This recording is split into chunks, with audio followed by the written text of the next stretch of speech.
Kung kayo po ay monthly na nagbabayad sa SSS at nakalimutan nyo pong bayaran yung buwanan yung hulog, tapos naalala nyo sa susunod na buwan na, kumbaga lagpas na po sa due date, para po sa inyo tong video na ito mga kadudong.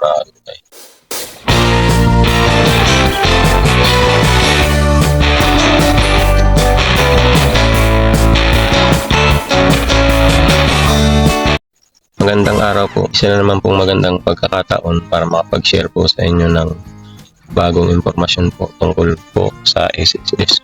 Kung kayo po ay monthly na nagbabayad sa SSS at nakalimutan nyo pong bayaran yung buwanan yung hulog, tapos naalala nyo sa susunod na buwan na, kumbaga lagpas na po sa due date, para po sa inyo tong video na ito mga kadudong. Ito po, naranasan ko po ito, kaya i-share ko po sa inyo. Halimbawa po, yung April nyo po na contribution nalimutan nyo, dapat nyo po siya papayaran ay May. Ngayon po, nakalimutan nyo, hindi nyo naalala, June na. So ibig sabihin, dati po hindi po ito pwedeng bayaran na yung April, kasi po due date na po siya. So paso na po yung PRN. Ngayon po, ang pwede nating bayaran ay May, tapos due date nito June. Ngayon po, gagawa po tayo ng PRN na isasama natin yung April, tapos isasabay natin sa May na bayaran ngayong buwan ng June. Kung makikita nyo po, 0-0 yung April pati yung May, so lagpas na sa due date yung April. Ngayon po, susubukan natin gumawa ng PRN na kasama yung April tsaka May na babayaran natin ngayong buwan ng June po. Punta tayo sa PRN. Ito po. Ang ginamit ko po mga kaduday ay ang SSS mobile application. Pindutin lang po natin yung PRN, tapos contribution, ayan po. Tapos dito sa baba, pipindutin natin yung create, mag-create tayo ng PRN po.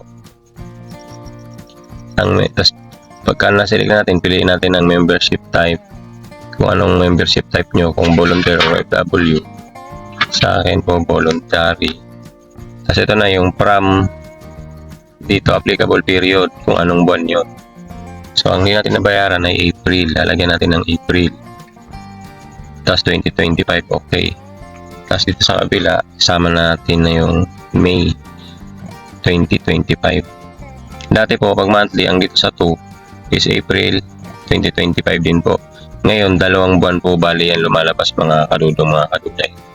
Tapos dito sa select premium, ang binabayaran po natin ay 750 minimum, yun po yung pinakamababa ngayon mga kaduday.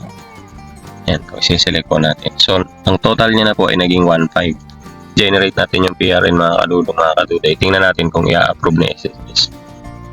Generate PRN. Ayan po, nakalagay na applicable period April 2025 to May 2025.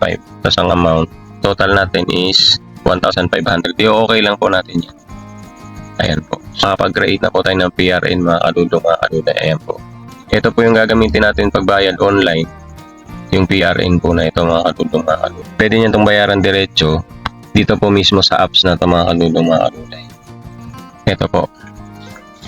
Pag binak natin, mapupunta tayo dito sa PRN contribution. Meron na tayong PRN number. So sa halaga ng babayaran, good for 2 months. Ang due date po natin mga kaduday ay sa July 31 po. July 31 po ang ating due date.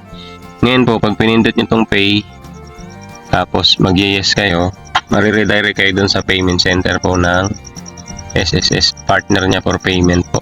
Ngayon po, merong Maya account, GCash account, or credit card or debit. Yung mga convenience fee lang po. Yan po, ituturo na lang po natin to sa susunod nating video mga kaduday, kung paano tayo magbabayad online gamit ang GCash po mula sa SSS mobile application. Yun lang po sa araw na to mga kaduday. Maraming salamat po sa panonood. Sana po nakatulong sa inyo itong video na to.